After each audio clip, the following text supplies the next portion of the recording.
ধর্ম, বর্ণ, শ্রেণী, পেশা নির্বিশেষে আমরা যেন জুলাই 24 এর অভ্যুত্থানের সপক্ষের সকল শক্তির ঐক্য ধরে রাখতে পারি। আজকের এই আয়োজন সেই ঐক্যেরই প্রতীক।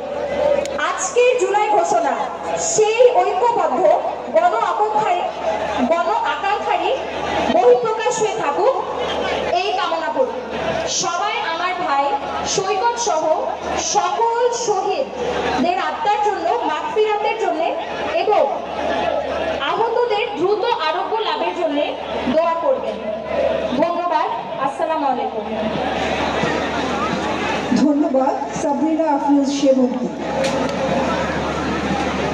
সম্মানিত নাগরিকবৃন্দ, এবারে সেই ঐতিহাসিক মুহূর্ত যার জন্য সারা দেশের মানুষ অধীর আগ্রহে অপেক্ষা করে আছে। এখন জুলাই ঘোষণাপত্র পাঠের সেই মাহেন্দ্রক্ষণ।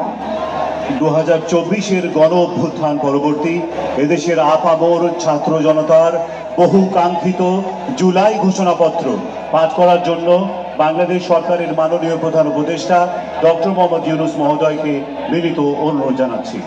মঞ্চে উপবিষ্ট দেশের শীর্ষ রাজনৈতিক দলের নেতৃবৃন্দকে বিনীত অনুরোধ করছি জুলাই ঘোষণাপত্র পাঠের সময় মাননীয় প্রধান উপদেষ্টার পাশে দাঁড়িয়ে সংহতি জানানোর জন্য।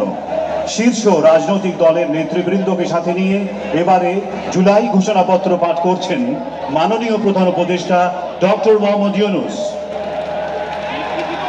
আসসালামু আলাইকুম।